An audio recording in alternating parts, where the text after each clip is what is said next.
Top quality और consistent performance के लिए सिर्फ सिल्वर पंप नाम याद रखना। નમસ્કાર, હું છું આપની સાથે હિરલ મહેતા। ગુજરાત રાજ્યમાં ખાસ કરીને વરસાદને લઈને આગાહી આપવામાં આવી છે। આગામી 7 દિવસમાં ગુજરાતમાં વરસાદ પડી શકે છે।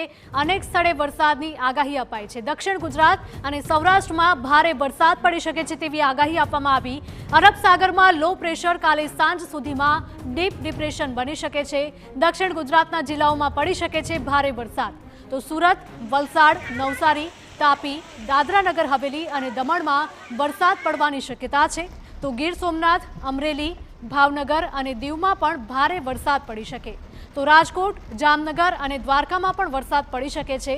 તો અમદાવાદ અને ગાંધીનગરમાં ભારે વરસાદની કોઈ શક્યતા નથી આપવામાં આવી।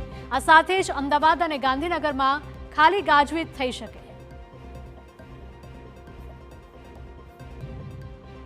તો આગામી 7 દિવસ સુધી રાજ્યમાં વરસાદને લઈને આગાહી આપવામાં આવી છે। અમુક વિસ્તારોમાં યલો એલર્ટ આપવામાં આવ્યું છે, અમુક વિસ્તારોમાં ઓરેન્જ એલર્ટ, તો અમુક વિસ્તારોમાં રેડ એલર્ટ પણ આપવામાં આવ્યું છે। દક્ષિણ ગુજરાત અને સૌરાષ્ટ્રમાં ભારે વરસાદ પડવાની આગાહી હવામાન વિભાગે આપી છે। અરબ સાગરમાં લો પ્રેશર કાલે સાંજ સુધીમાં ડિપ્રેશનમાં પરિવર્તિત થઈ શકે।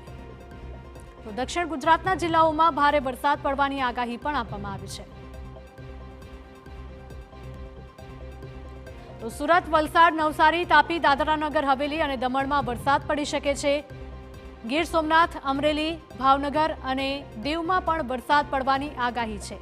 આ સાથે સૌરાષ્ટ્રમાં રાજકોટ, જામનગર અને દ્વારકામાં પણ વરસાદ પડવાની આગાહી આપવામાં આવી છે।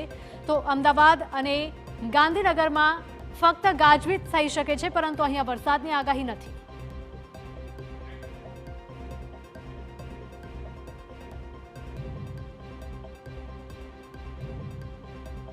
शाम तक उम्मीद है कि वो डिप्रेशन में इंटेंसिफाई होगा और उसकी मूवमेंट जो है वो नॉर्दर्ली है फिलहाल, और उम्मीद है कि उसके आगे भी पॉसिबिलिटी है उसकी थोड़ा इंटेंसिफाई